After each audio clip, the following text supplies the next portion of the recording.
In a city built on promises, one truth can bring everything crashing down.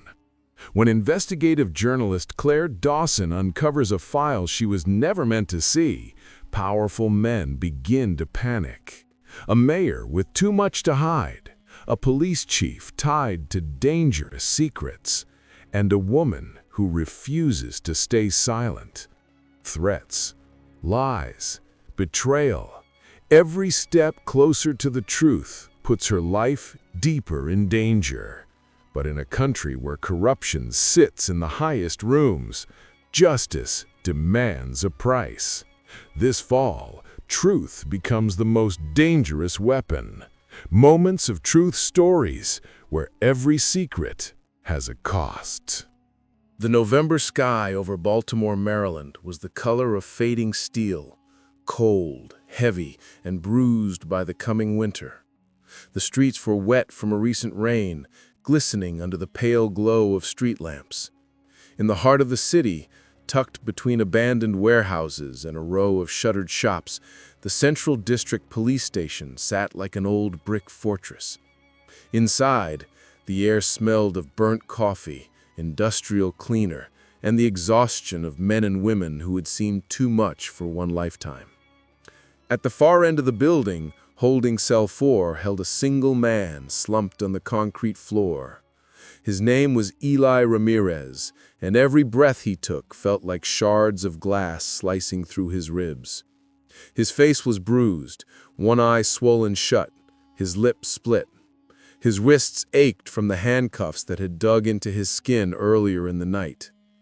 For a moment, he wasn't sure if he was awake or drifting between waves of pain. Then, he heard the faint hum of fluorescent lights above him and the distant echo of police boots striking linoleum floors. It grounded him back into the harsh reality he'd been trying to escape all night. He tried to sit up, gripping the metal bars beside him, but his body resisted. Pain radiated across his chest. Still, he pushed through it. He had to stay awake. He had to stay alert. Falling asleep now would be dangerous. When he finally managed to drag himself upright, he looked out toward the front desk where Sergeant Willis sat flipping through paperwork, not even glancing in his direction. "Sergeant," Eli croaked, his voice weak, "I need to make a call." Willis didn't lift his eyes. "You already made a call earlier." "That wasn't a call," Eli said, wincing. "They put me on hold. Please, I need to call my mom." Willis leaned back in his chair and stared at him for a long moment. "Look, kid, you're in enough trouble already. Just sit tight." "I didn't do anything wrong," Eli whispered. Willis scratched the back of his head and shrugged. "Should have thought of that before you started poking your nose in places it didn't belong." Eli's fingers curled tightly around the bars. "All I did was report corruption. That's the law." Willis chuckled softly. "This is Baltimore, son. Laws got different meanings depending on who's asking." Eli lowered his head. The cold metal pressed against his forehead as he whispered a silent plea for someone, anyone, to believe him. But Willis had already turned back to his paperwork. Hours earlier, Eli had walked into the station believing he was doing the right thing. Now, he knew he had walked into something far darker than he imagined. And it all began 3 months earlier. Back then, Eli had been a data analyst for the mayor's office of urban development. He wasn't a powerful man. He wasn't even confident. Just a hard-working 26-year-old trying to help his mother pay rent and save enough money to move his younger sister, Camila, into a better school district. He believed in the system. He believed it wasn't perfect, but that it could be fixed by good people doing the right thing. He learned how wrong he was the day he found the files. It was late, past 9 p.m. Most of his coworkers had already gone home. He was running a routine audit on city expenditures for a construction project on the west side. The receipts were supposed to be simple: contractor payments, material costs, labor budgets. But something wasn't right. There were payments going out to companies that didn't seem to exist. Huge transfers to accounts with vague descriptions like urban services or community support divisions. Millions of dollars were disappearing each quarter without any real explanation. At first, Eli assumed it was a clerical error, but then he dug deeper. He uncovered a hidden chain of transactions routed through multiple shell companies. They eventually led to an offshore account under the name Hale Infrastructure Consulting. The name hit him like a punch to the chest. Councilman Victor Hale, a man who campaigned on transparency, community outreach, and fighting crime. A man with a megawatt smile and a charismatic presence that made him beloved on television. The kind of politician who handed out Thanksgiving turkeys, threw charity galas, and appeared in selfies with kids from public schools. But his screen told a different story. The same man who talked about integrity was funneling taxpayer dollars into his private accounts, quietly, efficiently, and with the help of someone with insider access. Eli stared at the files for hours, heart pounding. Part of him wanted to pretend he never saw it. The other part, the part raised by a mother who taught him right from wrong, knew he had no choice but to report it. So he gathered every file, every email, every transaction, every timestamp. He printed copies, backed them up on a flash drive, and locked the originals back into the secure server. The next morning, he walked into the police station. He didn't know the captain on duty. He didn't know the officers. He just knew he had the truth in his hands.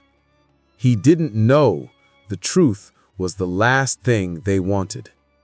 At the station, Captain Roland Briggs listened to his report with a stone-faced expression. Briggs was tall, broad-shouldered, with graying hair and a voice that carried authority. His uniform was pressed so sharply it looked like razor blades could cut someone if they brushed against him.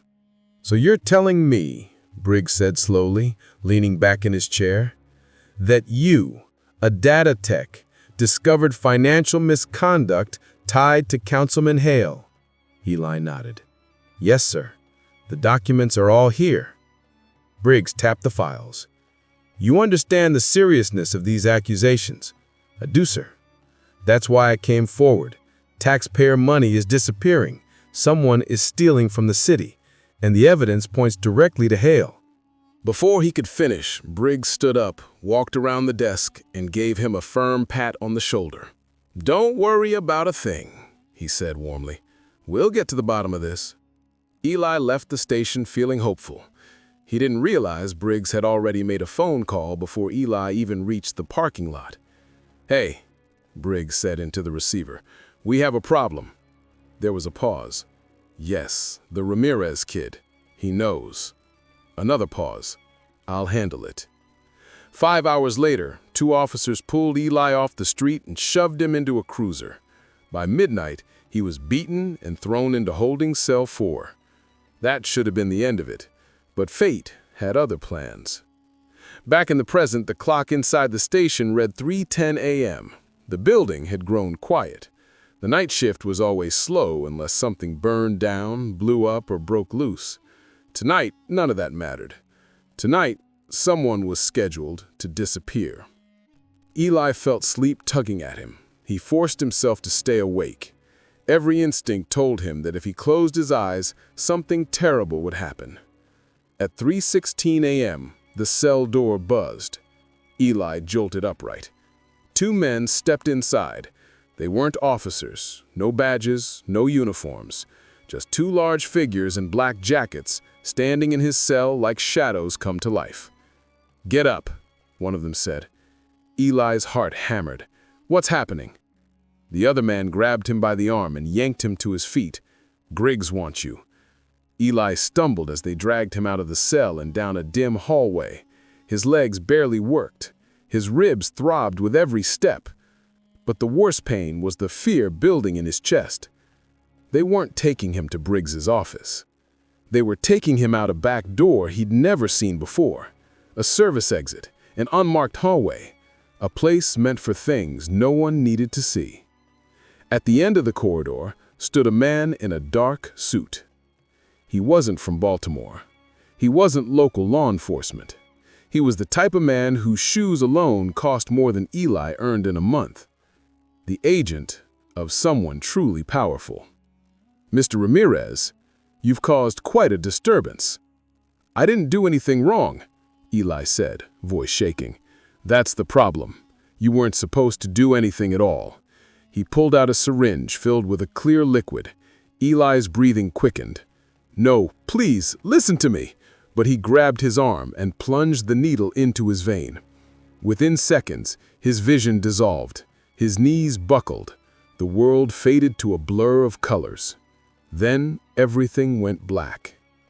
20 miles away, at that very moment, a journalist named Sarah Blake sat in her cluttered apartment, typing away at an article for the Baltimore Ledger.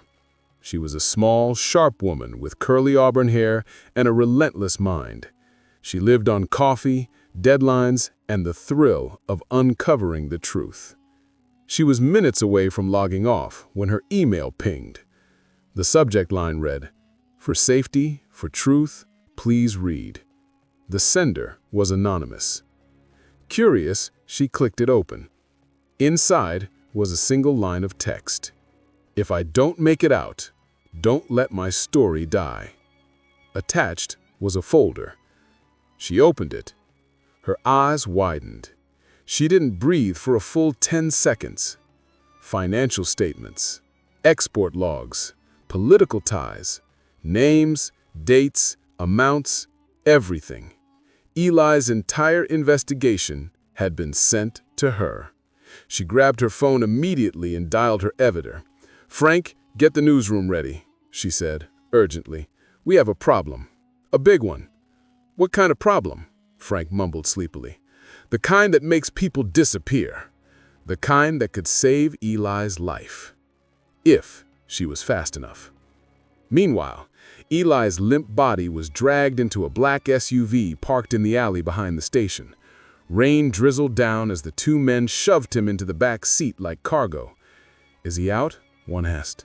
"Yeah, stuff works fast." "Where are we taking him?" "Where no one finds him." They shut the doors and climbed in. The engine started. The SUV began to roll forward. Eli didn't move. He didn't speak. He didn't even breathe normally. But he wasn't gone. Not yet.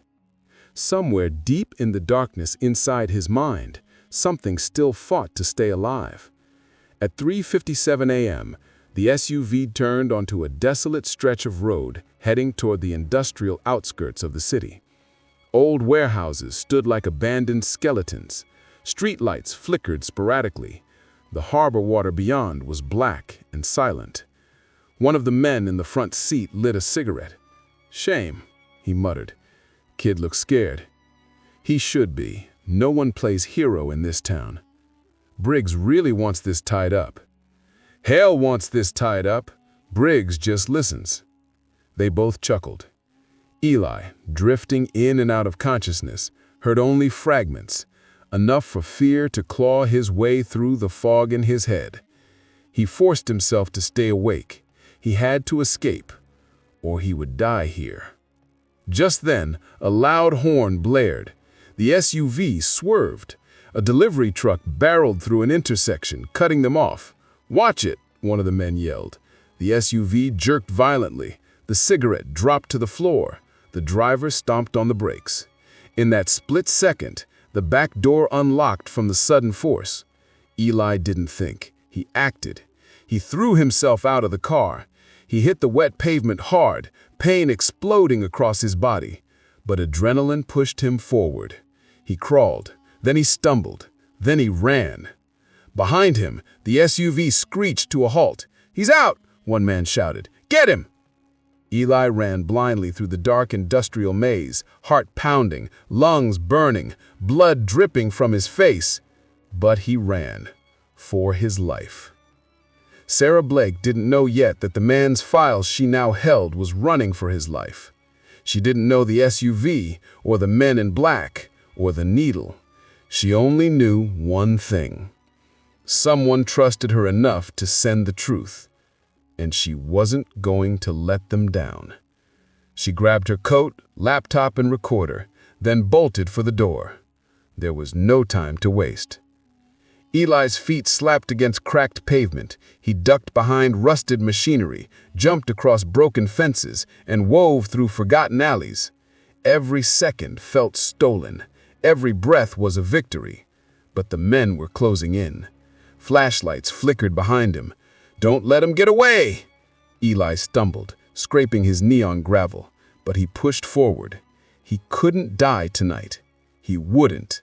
He spotted a flickering light far ahead, a street lamp, civilization, a chance. He sprinted toward it. Suddenly, a shadow appeared. A man stepped out from behind a dumpster and tackled him to the ground. Eli hit the pavement hard. His face is scraped and bleeding, but his ribs felt broken. The man raised his fist. Them. A scream, a loud metallic crash, and headlights. A car swerved into the alley, smashing into the dumpster. The driver's door flew open. An elderly man holding a wooden cane stepped out. "You all right?" he shouted at Eli. Eli blinked through the pane. "Help, please," he said. The men behind him retreated into the darkness. They couldn't risk being seen. The old man rushed over and helped Eli into the car. "Hospital?" he asked. No hospital," Eli said weakly. "They'll find me. Please, just take me anywhere safe." The man nodded and slammed the door shut. The car sped off. Eli didn't have long before he passed out again, but he was alive. For now. Sarah Blake drove through the city with trembling hands, her mind racing. Every instinct in her told her that whoever sent the files was in danger. She replayed the message over and over. "If I don't make it out, don't let my story die." She needed to identify him. She needed to find him. And she needed to expose the truth before powerful men buried it forever. She opened the largest file and saw the name. Eli Ramirez, City of Baltimore, data analyst. "Okay, Eli," she whispered. "I'm coming." She pressed harder on the gas. Morning slowly crept over the Baltimore skyline, washing the city in pale gold light. Birds chirped, buses roared to life. People stepped out of their homes, unaware of the war happening in the shadows. At the harbor, a security guard patrolling the docks spotted something on a bench. A young man, barely conscious, bruised, bleeding, and freezing. It was Eli. The guard ran over and shook him carefully. "Hey, you all right? Hey!" Eli's eyes fluttered open. "Please, don't call the police." The guard hesitated. "Son, you need help. I need—" He coughed, blood on his lips. "A journalist, Sarah Blake, Baltimore Ledger." The guard frowned. "Why?" "Please, trust me." Something in Eli's eyes, the desperation, the honesty, convinced him. So the guard pulled out his phone and dialed the number Sarah Blake had posted on all her investigative articles. "It's her hotline," he said, "for whistleblowers." Sarah answered on the second ring. "This is Blake." "Ma'am, I think I found your guy." Sarah sped toward the harbor, adrenaline roaring through her veins. When she arrived, she saw a small crowd of early morning joggers gathered near a bench. She rushed over. Eli lay there, barely conscious, shivering under a security jacket. His face looked like someone had tried to erase him through violence. Sarah knelt beside him. Eli, can you hear me?" He looked at her through one swollen eye, barely able to focus. "You got the files?" he whispered. "I did," she said softly, "and I'm not letting them bury your story."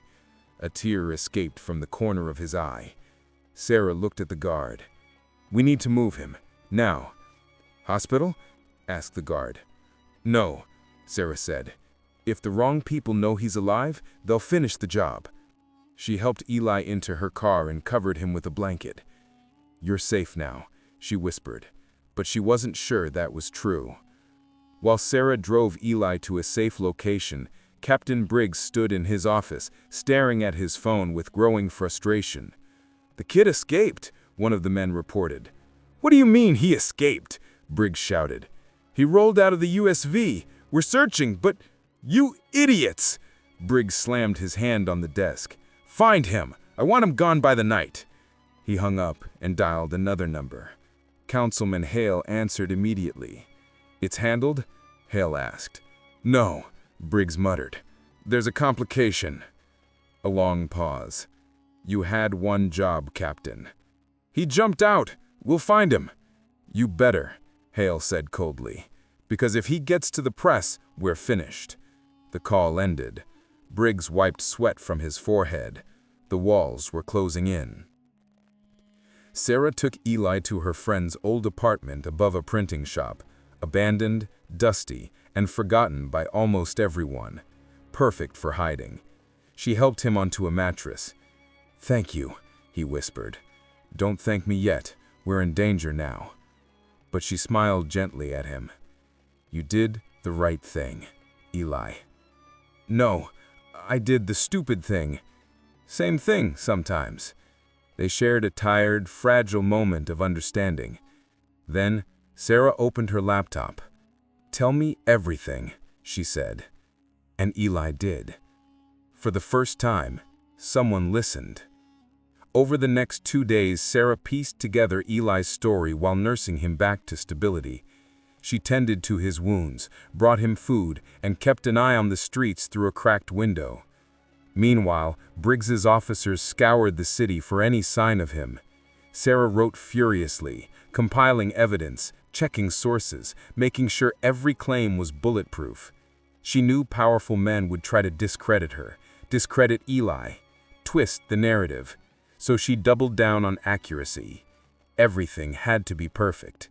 Every sentence, every fact, every timestamp. This wasn't just a story. It was a weapon, a truth that could topple careers, maybe even land people in jail if the system didn't sabotage itself first. On the third night, as Eli rested, Sarah received a call. An unknown number. She hesitated, then answered. "Miss Blake, you don't know me, but I work within the Justice Department." Sarah's heartbeat quickened. "You'll need to give me proof of that. I just emailed you." Sarah checked her inbox. A DOJ credential stamp, a secure line. "What do you want?" she asked. "To help you," he said. "We've been monitoring Hale for months. Your whistleblower, Eli, gave us the final missing link." Sarah almost gasped. "Then arrest him. Arrest Briggs. We need your story to go public first. Otherwise, they'll bury it internally." "So you want me to light the fuse?" she asked. "Yes, and we'll be there when the explosion happens." He hung up. Sarah stared at her phone. This was bigger than she thought. Far bigger. By dawn, Sarah's article was finished. 10,000 words, 77 pages of evidence, interviews, receipts, Audio logs, financial trails, public lies exposed. She titled the article, "The Price of Truth: How Corruption Consumed Baltimore's Political Elite." She uploaded it to the Ledger's secure server. She scheduled it to publish automatically at 12 p.m. Then she turned to Eli.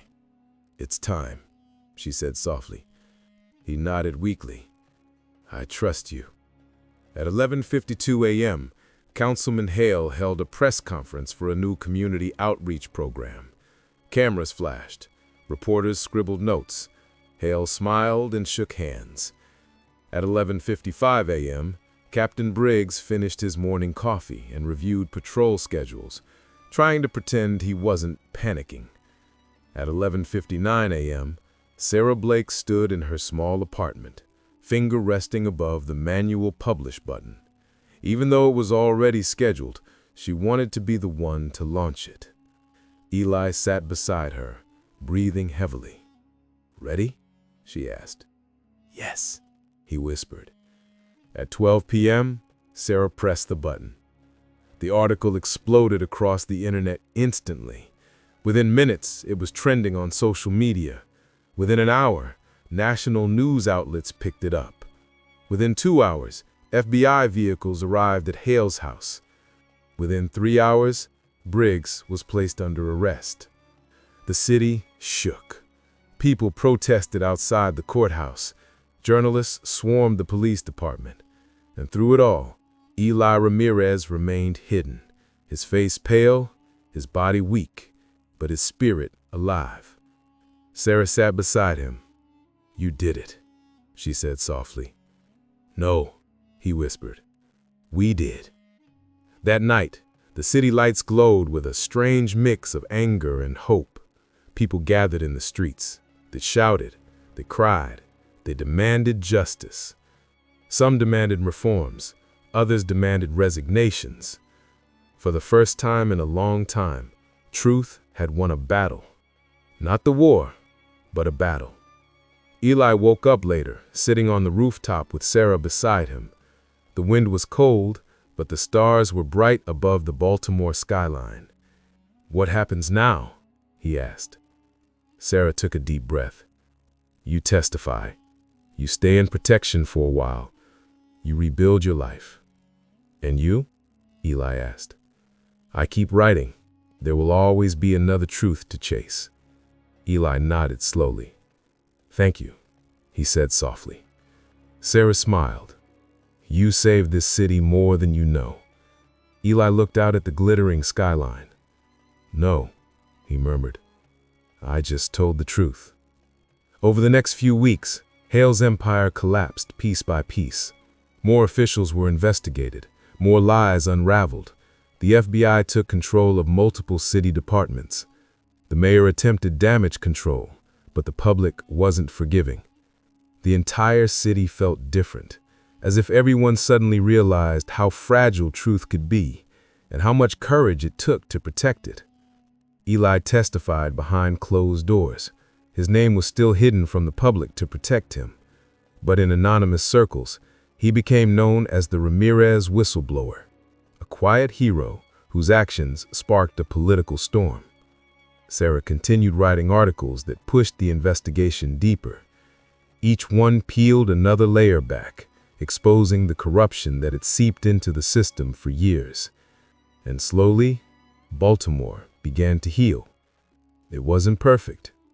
It may never be, but it was better. Because one man refused to stay silent. Months later, spring sunlight warmed the city. Blossoms bloomed along Patterson Park. Families enjoyed picnics, kids played soccer. Life moved on. Eli, healthier now, lived under a new identity in a small apartment near the water. His mother and sister had been relocated for safety, but kept in contact regularly. One evening, a knock knocked at his door. He opened it. Sarah stood there, smiling softly. "Thought you might want some fresh air," she said. Eli smiled.